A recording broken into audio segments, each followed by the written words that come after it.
Assalamualaikum teman-teman. Kali ini Bakul Buku akan bahas tentang mainan. Kenapa namanya Bakul Buku tapi yang dijual itu mainan? Nah, di sini Bakul Buku akan mencoba paparkan sedikit tentang alasannya. Jadi sebelum lanjut, buat teman-teman yang belum subscribe, silahkan subscribe channel ini agar channel ini bisa berkembang. Subscribe itu gratis teman-teman. Oke, langsung saja kita bahas tentang mainan. Selain berjualan buku, Bakul Buku juga berjualan mainan teman-teman. Dulu sebenarnya kita cuma jualan buku aja. Nah, karena sudah hampir 2 tahun ini anak-anak gak sekolah, jadi penjualan buku sekarang itu agak berkurang. Jadi kita tambahin jualan kita dengan berjualan mainan. Kenapa harus jualan mainan?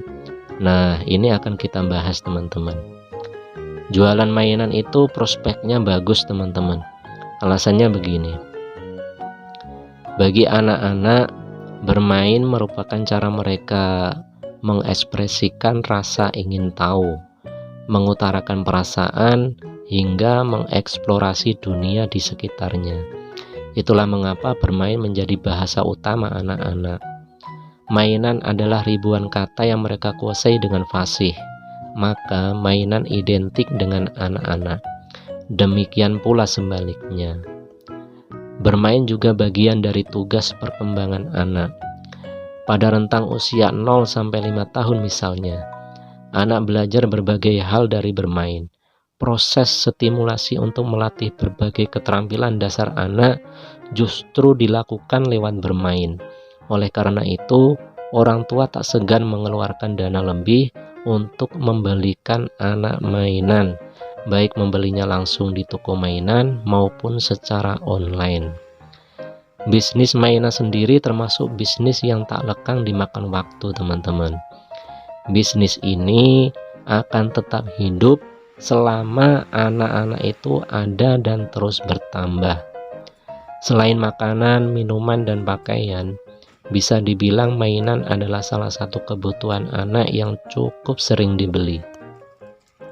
Seiring usia anak yang bertambah, kemampuan anak juga semakin berkembang.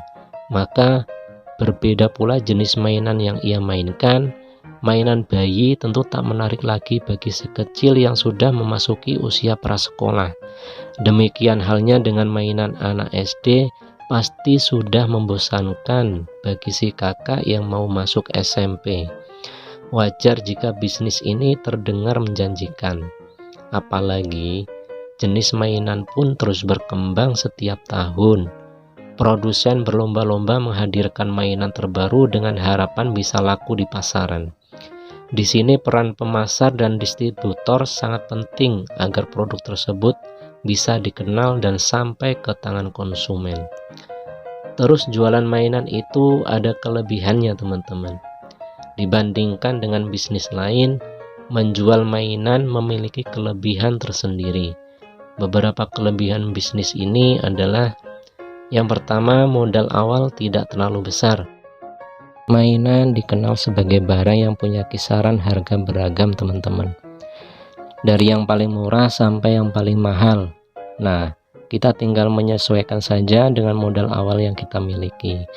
Dengan modal tidak terlalu besar, kita masih bisa menjalankan bisnis toko mainan. Yang kedua, produk lebih tahan lama. Nyaris tidak ada tanggal kadaluarsa untuk mainan. Sepanjang kemasannya tidak rusak, isinya pun relatif terjamin. Kita cukup pastikan stok mainan tersimpan rapi, sehingga kondisinya masih baik ketika dijual pada konsumen.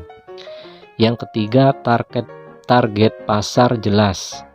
Jumlah penduduk Indonesia teman-teman yang usia 0 sampai 17 tahun di Indonesia terbilang besar.